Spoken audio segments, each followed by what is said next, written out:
Hey everybody, thanks for watching. And before we get into the video, apologies to everybody who tried to purchase the Never Pay Again membership. I know it was a huge issue with the links.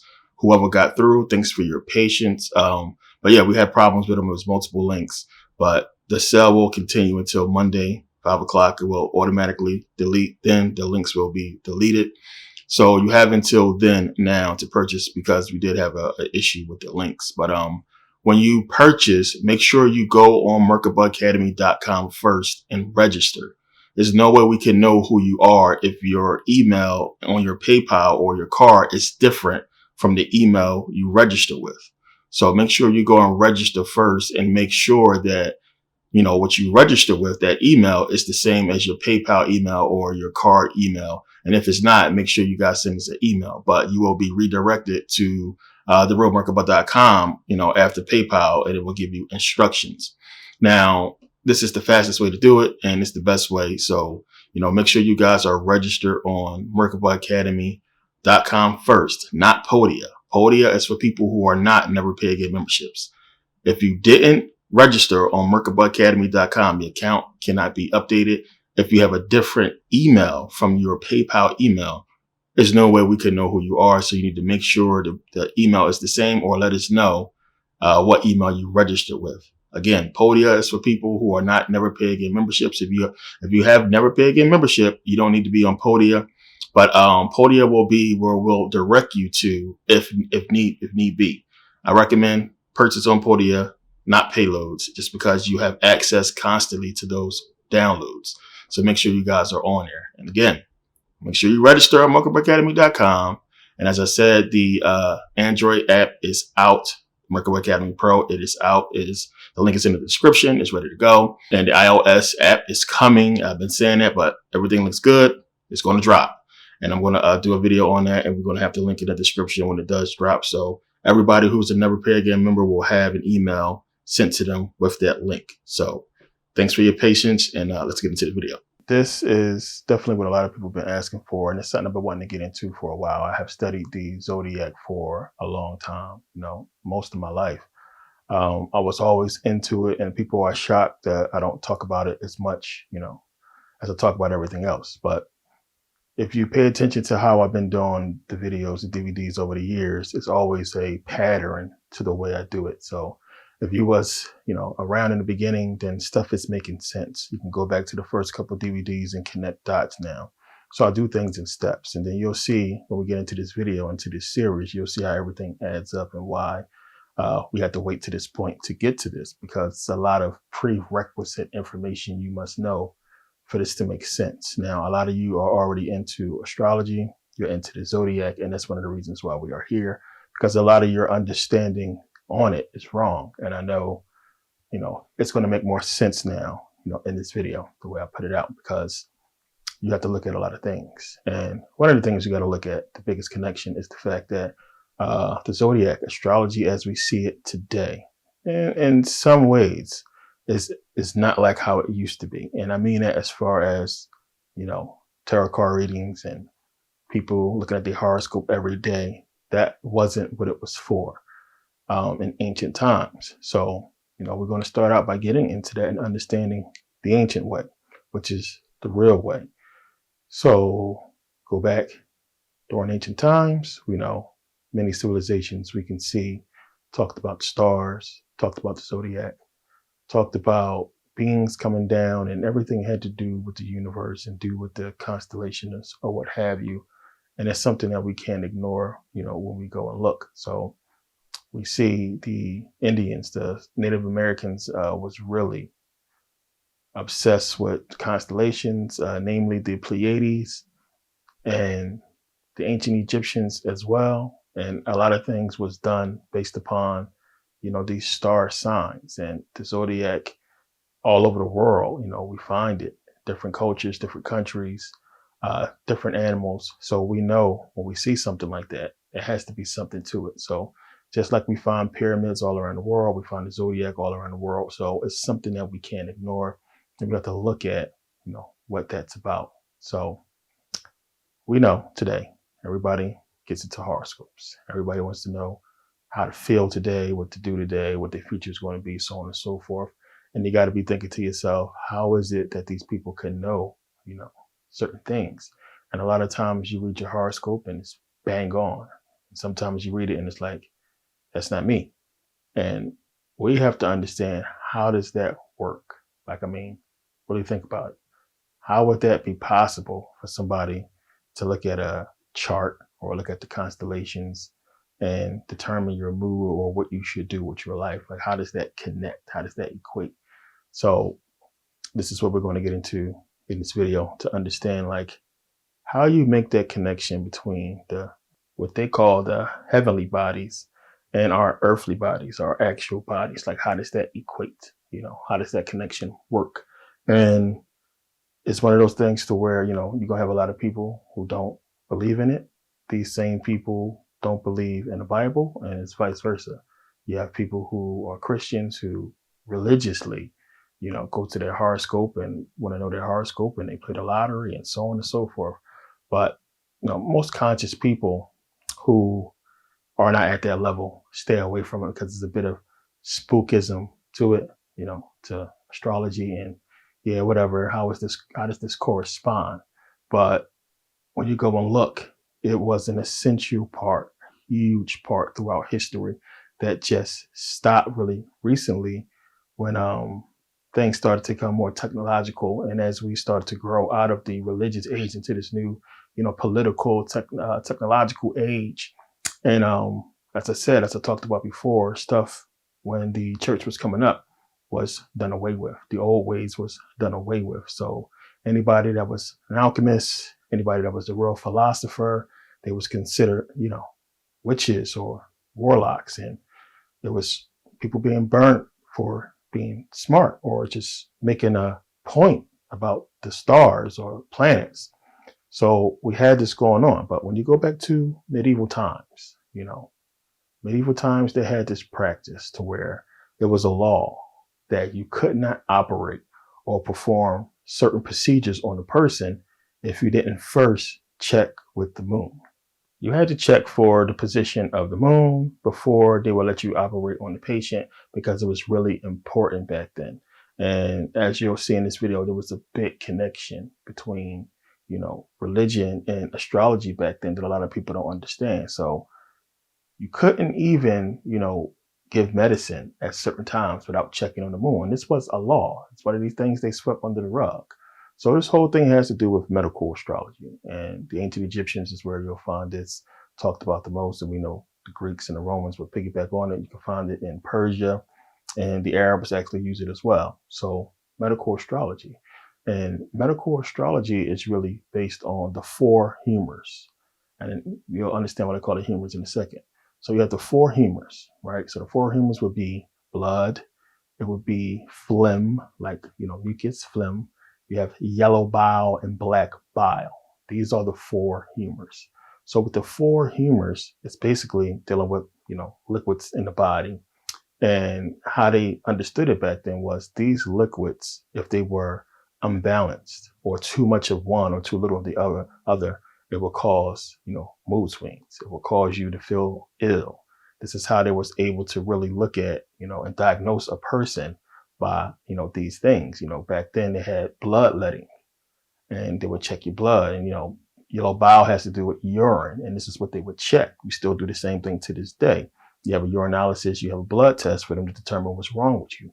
But this is what they was doing way back then, medieval times. This was, law that you had to do it this way and check with the moon, because the moon played a pivotal role in whether or not they could figure out what was wrong with you and how to fix the problem.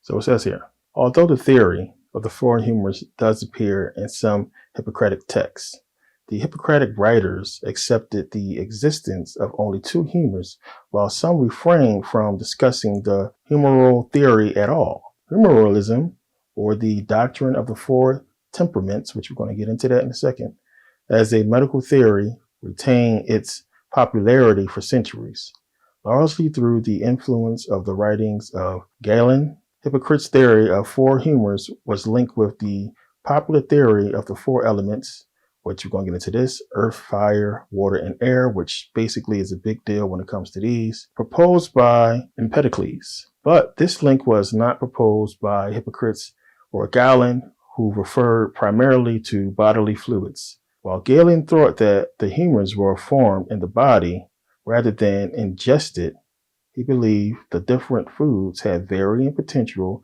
to act upon the body to produce different humors. Warm food, for example, tended to produce yellow bile, while cold foods tended to produce phlegm. Seasons of the year, periods of life, geographic regions, and occupations also influence the nature of the humors formed. As such, certain seasons and geographic areas were understood to cause imbalances in the humors, leading to varying types of diseases across time and space. For example, cities exposed to hot winds were seen as having higher rates of digestive problems as a result of excess phlegm running down from the head, while cities exposed to cold winds were associated with diseases of the lungs, acute disease, and hardness of the bowels, as well as ophthalmies, which is issues with the eyes, and nosebleeds. Cities to the west, meanwhile, were believed to produce weak, unhealthy, pale people that were subject to all manner of diseases. In the treatise, Air, Water, Places, and Hippocratic physician is described arriving to an unnamed city where they test various factors of nature, including the wind, water, and soil, to predict the direct influence on the disease specific to the city based on the season and the individual. Diseases could be the result of the corruption of one or more of the humors, which could be caused by environmental circumstances, dietary changes, or many other factors. These defects were thought to be caused by vapors inhaled or absorbed by the body. We're going to talk about that later because you got to think about that.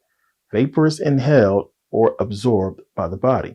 Greeks and Romans, and the later Muslim and Western European medical establishments that adopted and adapted classical medical philosophy believed that each of these humors would wax and wane in the body depending on diet and activity. When a patient was suffering from a surplus of imbalance of one of the four humors, then said patient's personality and or physical health could be negatively affected. So we have the four humors, and the four humors basically split the body, in four parts. So the four humors, then we have the four temperaments. So four humors, four temperaments that corresponds with the four humors. So the four temperaments would be sanguine, then we have choleric, then we have melancholic, then we have phlegmatic. So basically you have, too much blood, you will have, sanguine. And this would basically deal with emotions. So the four temperaments would deal with your emotions. So we always say, you got a crazy temper, your temper. This is where it comes from, the temperaments. So the four temperaments. So now we have this connection with, so far the moon, with our body, this liquid in our body, which we know how the moon reacts to liquid. And then now we have these emotions. So you got, the four humors, and now we have the four temperaments. And then when you have, let's say, too much blood, you have this, sanguine effect, which deals with basically, and not all the effects are bad effects. Understand there's a lot more, but we won't get into the basic ones. So sanguine would basically deal with you being, optimistic in a bad situation. You're not crazy. You're not, too up, too down. You're optimistic and you're positive, right? So we have choleric. And choleric will basically deal with you being, irritated, being in a bad mood. And you have with melancholic, basically is sadness and depression. And then you have phlegmatic, which is basically, you being calm. You chill, you calm, you don't really have too much emotions at the moment. You're really unemotional when this happens. So when you have too much blood, you have sanguine. When you have too much yellow bile, that causes the choleric. Black bile would be, of course, melancholic. Note the melon, has to deal with blackness. So black bile. So that's sadness, depression. Of course, they would give us the word shit, black. And then you have phlegm, which would deal with the phlegmatic, which deals with you being calm and, cool. So again, 4 humors: blood, yellow bile, black bile, phlegm. And then we have the 4 temperaments. These split the body in 4 parts. Okay. 4 temperaments: choleric, melancholic, phlegmatic, and sanguine. So chart right there, you can see what I'm talking about. And again, the words, we got to understand these play on words and who's giving us these words. And, we have 4 humors, humor, which you're humorous. Humor has to do with your mood. What type of humor are you in? And then understand, we get the 4 humors. We're talking about BC, talking about 4th century BC. So we get the humors before we get the word human, which we didn't get into the 13th century, the word human. So understand where they got that human from, even though we know hue is like a color. But remember, we talked about yellow bile, black bile, it's colors. We're talking about a time where they're trying to put all this stuff together, and words is just bouncing off each other. And when we start tracing words back, you'll see where a lot of them came from. And of course, this stuff will be Greek. So we have the 4 humors and we have the 4 temperaments, and they split the body into 4 parts. These 4 parts also correspond to, 4 elements: earth, wind, fire, and water. So these also correspond with the zodiac, which we'll get into more in a second. So you have this, 4 temperaments, 4 elements, 4 humors, the zodiac, and this would basically give us the zodiac man, which this video is basically about the zodiac body. So when you go back in medieval times, this was something that was, it was known. It was something everybody used, understanding the zodiac man. So this is where we get, Jesus on the cross of the zodiac. It comes from this. And it's one of the things that if you was around at that time, you would just know. You would be able to make that connection quickly if you was a person that was into astrology and understanding the body in little esoteric circles. These are the people who started to come out when the Bible was introduced, and it was preaching it, and these people was coming out and saying, no, this is astrology, this is that. And these are the people they was killing off, and why they basically just came out and said, well, if you know about astrology, if you know about alchemy and so on and so forth, it's witchcraft, demon worship, because they was making these connections and understanding what this stuff was about. So you have, they show the zodiac man on the cross of the zodiac. Jesus was shown the same way. There are too many medieval pictures, paintings of Jesus on the zodiac, as you can see here. He's the sun. Look around him. You have Jesus, you have the zodiac around him, because they understood what he represents and that he's basically you, the zodiac man. So much to this. Jesus is you, the zodiac man. I talked about how Jesus is your consciousness. God is your all-powerful subconscious. You represent the 12 signs of the zodiac, which are the disciples, which is all of the signs, which is all of us, basically. So this is something, as I said, everybody knew about. They all knew. They all understood what this stuff represented and how it was. The church and astrology back then was connected because, as I said, it was a law for you to understand the moon's position in order for you to practice medicine. You had to know certain things about the body, and you had to understand these things about the zodiac. So the church and the zodiac went hand in hand, and it's, clear when you look at a lot of the medieval churches that stand today. The entryway, when you walk in, they call it the portal. When you walk in, you see the little archway where it's a lot of zodiac carvings there. So it says here, I'm just going to skip down here, and it says, of the zodiac in this religious imagination is echoed by at least 50 extant ecclesiastical buildings featuring exterior sculpted zodiac signs built between 1050 and 1500 across Western Europe.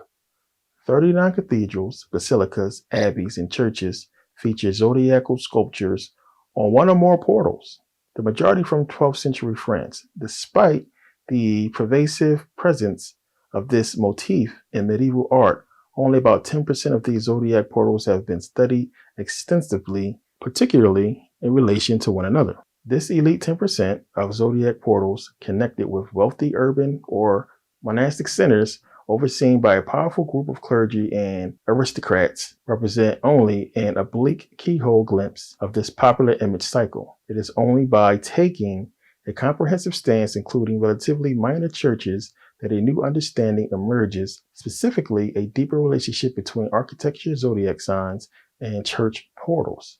Prefaced by the wide scope of the motif and its role in church decorations, it is beneficial to re-examine even the most studied zodiac portals. This study will therefore present new interpretations of zodiac portals by carefully defining medieval astrology and reimagining the zodiac in its medieval context with a clear view of astronomy, processions, and viewership. So it's a clear connection between the zodiac and Christianity, the church or what have you. We understand the moon worship with Islam, the sun worship with Christianity. You can look at the Pope, the hats, the signs, the symbol. It's talking about the sun. The sun and the moon is everything. You can't have one without the other. When you go back during, ancient Egyptian times and the ancient civilization, the sun and the moon is everything. But the Bible is giving you so many hints, as to, I gave you guys examples before about God being the sun and so many different times they pointed out in the Bible. But if you remember, with Jesus is born, the first sign. What's the first sign of the zodiac? Will be Virgo, the virgin. So we have Jesus coming into the world, virgin, virgin birth, Virgo, right? So what does it say in Revelations? In Revelations is talking about him coming back as the Lion of Judah, the lion. What is the last zodiacal symbol? It's Leo, the lion. So Jesus is supposed to come back as the lion, and he's supposed to bring the kingdom of heaven with him and be this Lion of Judah and come back and, so on and so forth. Now remember, Jesus is talking to Nicodemus, and he's telling Nicodemus about, you can see the kingdom of heaven when you're born again. And Nicodemus is like, what you mean born again? I gotta, go back in the womb to be born again. How does that work? Understand. So it's giving you reincarnation. So he's giving you that whole cycle of life and death, birth, rebirth. It's the same situation. So you have Jesus coming in as the Virgo from the Virgin Mary, and then coming back. It's talk about him basically being reincarnated. Jesus is you. So the whole thing about, hey, you're going to come again. Jesus is going to return. You're going to return. And the zodiac plays a big part in all of this. I've talked about reincarnation a lot in a lot of my videos. It's giving you that you're going to return. And that's what it is. That's basically what it's talking about. It's not no place you're going to go in heaven or anything like that. It's clearly telling you what heaven is. Heaven is the woman's womb. That's where you're going to come back through the birth canal. How water breaks and then she gives birth to you. So we got into this whole thing. But understand how the zodiac plays a part in that when it's trying to give you those hints. Virgo, first sign, Jesus coming back, which will be the end times, the end of the zodiac. Leo the lion. Okay. So of course, we got to think about this whole thing and how the moon will actually affect us, bodily, like how it would affect us, our moods. So we understand basically anywhere you live in the world, the lowest level would be sea level, right? So if the moon way up there can affect the tides, the currents, what have you, then us living in our, apartment on the second floor or fifth floor, basically being closer to it, we would be affected. It's just something that sounds crazy and spooky because we ain't really taught about this, but we understand the effects the moon have, and we understand about mood swings. We understand with women how that works with, period, and the whole thing with, when your girl's on her period, run.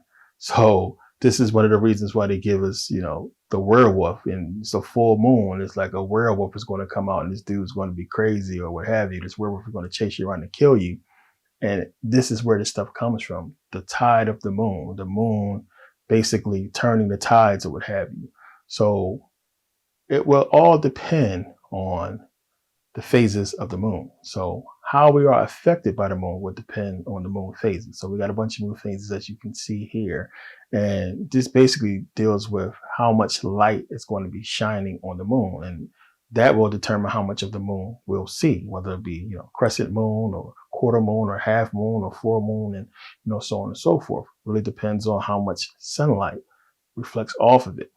And this would basically correspond with us and us having this effect, the moon having this effect on us. I talked about in many videos before about how it's this whole thing with the moon, and you know, so many movies depicting us destroying the moon. And it was like, okay, we destroy the moon, what will that change? And the moon is supposed to play a major role with vibration, which, any type of feeling or emotion we would deal with frequency and vibration. So the moon would have to be putting out a frequency and a vibration that is completely different, that would affect liquids.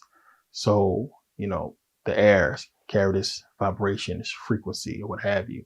We talked about how you say certain things to water and you can change its composition on a microscopic level, whether it be peaceful or, bad words.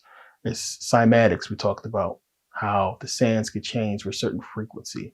There's so much into it that we got to understand. And then we got to realize, like I said before, you can't see the Wi-Fi signal. You can't see the Bluetooth signal. We know it's out there. We can't see it. We know it exists. It would be the same type of situation with the moon, where we have this presence, this energy that's affecting us, that's affecting, liquids. So we talk about the moon here. We understand horoscopes have to do, the zodiac, for most part, people understand it has to do with the sun, the sun signs. And to understand this, you got to understand first, go back into the four humors. As I said, the four humors correspond to four elements, which earth, wind, fire, water. And this has to do, of course, largely with the zodiac when you understand what the zodiac is. But you have this, and you have to understand, if you have four humors, right, which correspond with four elements, which correspond with the four temperaments. So what we're talking about here, we have this temperament, as I said, temperature and elements. So obviously the four temperaments, the four humors, the four elements has to do with the four seasons. So we're bringing this whole thing together. So we have the four seasons, and the whole, the word temperament, which comes from the Latin word temporare. It's like temporare. Sounds like temporary, but it's temporare, which basically means to mix. So what does that mean? So when they giving us the temperaments, these temperaments are mixtures, and these mixtures of the temperaments give us seasons. So these seasons corresponds with, our moods, or, the humors or the temperaments. So the four humors are blood, phlegm, yellow bile, black bile. So blood would be hot and wet. That equals spring. Yellow bile would be hot and dry, which equals summer. Black bile would be cold and dry, which equals fall. And phlegm would be cold and wet, which equals winter. And as we already know, temperature, the weather, the seasons affect your mood. Different times of the year affect your mood. It's just stuff they don't tell us, so we don't understand how much it affects us. So it says here, seasonal forecast, your skin will be drier. The most common response to fall's return is drier skin. Many of us find ourselves reapplying lip balm more frequently, and maybe even using a stronger moisturizer. This can be attributed to the decreasing temperature and humidity, which forces the skin to work harder to maintain hydration. According to dermatologists, the skin thrives most in consistent conditions. This means that every seasonal shift and change in weather acts like a shock to the system, disrupting the typical chemical balance of our skin and causing dryness and sometimes severe acne. Another consequence of seasonal change that many people experience is increased weight. Like many other mammals, humans are known to store fat during the winter months. On a scientific level, this is due to the fact that during the seasonal change between late summer and early fall, our bodies increase their insulin resistance. This causes our livers to increase fat production so that we can store fat in our tissues and be better prepared for the winter. The best way to combat fat buildup is through diet and exercise. Aerobic exercise like swimming and running is especially effective at stimulating the metabolism and burning calories, shining a bright light on seasonal affective disorder.